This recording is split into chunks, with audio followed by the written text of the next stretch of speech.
ఒక film school ఉంటుంది. అంటే థియేటర్ యాక్టింగ్ వేరే, స్క్రీన్ యాక్టింగ్ వేరే, రెండింటికి చాలా డిఫరెంట్ ఉంటుందండి. ఇది లౌడర్ యాక్టింగ్, కొంచెం అది సెటిల్ యాక్టింగ్ ఉంటుంది. సో కొంచెం నేర్చుకొని రావాలి అన్న ఇంటెన్షన్తో ఇప్పుడు మీరు అన్నట్టు మద్రాస్ కానీ, కోల్కతా కానీ, అప్పుడు ముంబై కానీ యాక్టింగ్ స్కూల్స్ ఉంటుండే. ఇంకా అవి ఏంటంటే అది ఒక బిజినెస్ అయిపోయిందండి. అవును. సో అది రాను థియేటర్ అనేది సైడ్ చేసేసి ఇప్పుడు కమర్షియల్ చేసేసారు.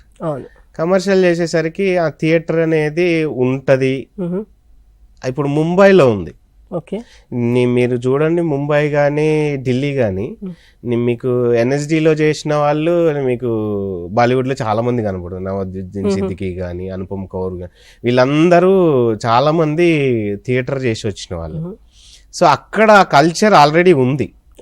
So Karnataka almost theatre groups చాలా ఉంటాయి. ఆ కల్చర్ వాళ్ళకి ఫస్ట్ నుంచి ఉంది. గిరీష్